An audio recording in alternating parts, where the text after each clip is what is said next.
This is a compelling and dramatic story concept that mixes personal legacy, conflict with authority, and a fight for justice. Below is a fully developed 1,500-word script based on the title you provided. It's written in a narrative style that could work well for a video script or a storytelling format. When I decided to reclaim my grandfather's ranch, an 80-year-old piece of land that carried decades of family memories and hard work, I didn't anticipate the battle that would follow. The land was more than just dirt and trees. It was a legacy stitched into every fence post and worn path. What I didn't expect was the homeowners association, HOA, bringing in fake cops to intimidate me and disrupt my efforts. They thought I would back down. They underestimated how far I was willing to go to protect what was rightfully mine. The ranch had been in my family for generations. My grandfather had built it with his own hands,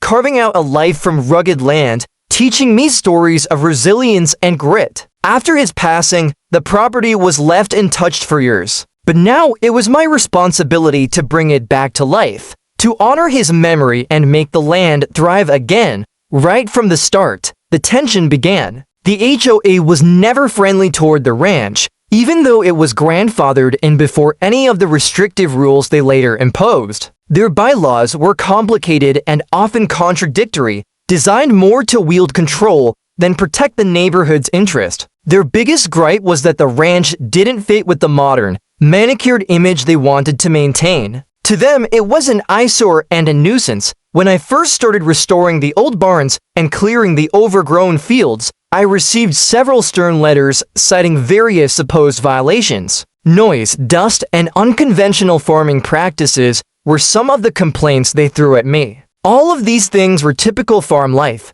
but in this carefully groomed community, they were grounds for threats of fines and legal troubles. The situation escalated one afternoon. As I was inspecting a broken fence near the property line, two men arrived in what looked like official uniforms. They introduced themselves as deputies sent by the HOA's management company to investigate some neighborhood complaints about trespassing and disturbances originating from the ranch. Their presence was intimidating. They wore badges and tactical vests, and their whole demeanor screamed law enforcement. But something wasn't right. They seemed unfamiliar with proper procedures and used vague language about their authority. I asked for identification and the basis of their visit, but they couldn't provide clear proof. It became apparent they were not real cops, but hired security acting under false pretenses to bully me.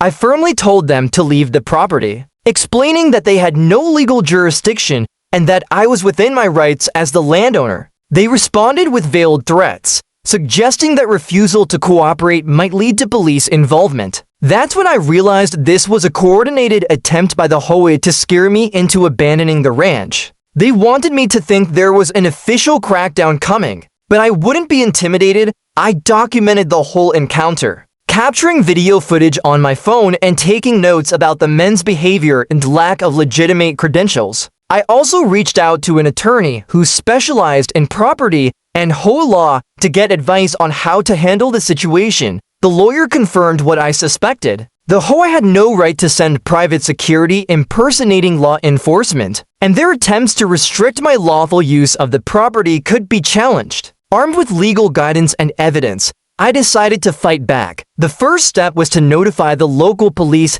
department about the fake deputies operating in the neighborhood. When the real police took the case seriously, the HOA representatives quickly retreated and claimed ignorance about using such tactics. However, the damage was done. The association's credibility was deeply questioned by the community. I also began rallying other neighbors who were unhappy with the HOA's heavy-handedness. Many had private grievances about unfair rules and abuses of power. Together, we formed a coalition demanding transparency and accountability from the HOA board. This momentum gave me additional support and strengthened my position. Aside from the legal and political battle, I threw myself back into restoring the ranch. Cutting through thick brush, repairing broken fences, planting crops, and maintaining the old water wells. It was backbreaking labor, but incredibly fulfilling. Each small progress reminded me why the land mattered so much. It wasn't just about ownership. It was about preserving a heritage and a way of life that was slipping away in the modern world. The HOA tried sending more letters and even filed a lawsuit claiming, "I violated community codes by running agricultural operations." But with my lawyer's help, I contested these claims, demonstrating that grandfather's ranch was a legal exception predating the HOA's formation, protected under grandfather clauses and agricultural use laws.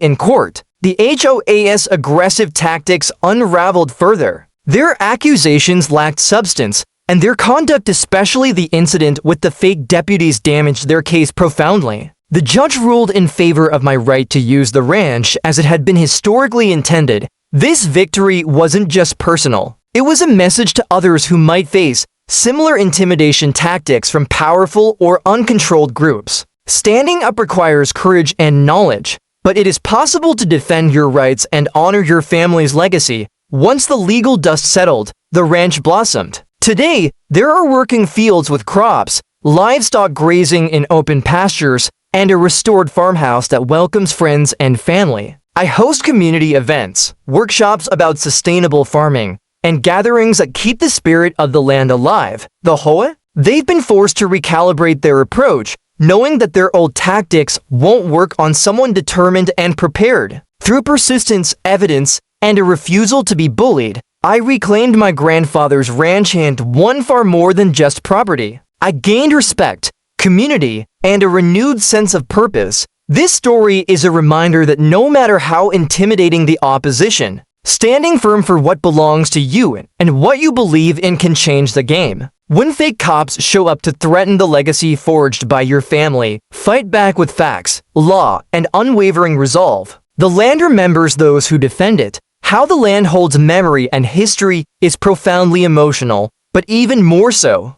It is a battleground when others try to rewrite ownership or identity through intimidation. I fought not just to reclaim a physical space, but to protect the story embedded in every inch, every stone, every rusted nail. To anyone facing similar challenges, document everything. Seek legal advice and don't let anyone silence your voice with fear. Fake authority crumbles against genuine resolve. The ranch is more than property, it's a testament to generations, a symbol of endurance, and now it's thriving because I chose to stand my ground.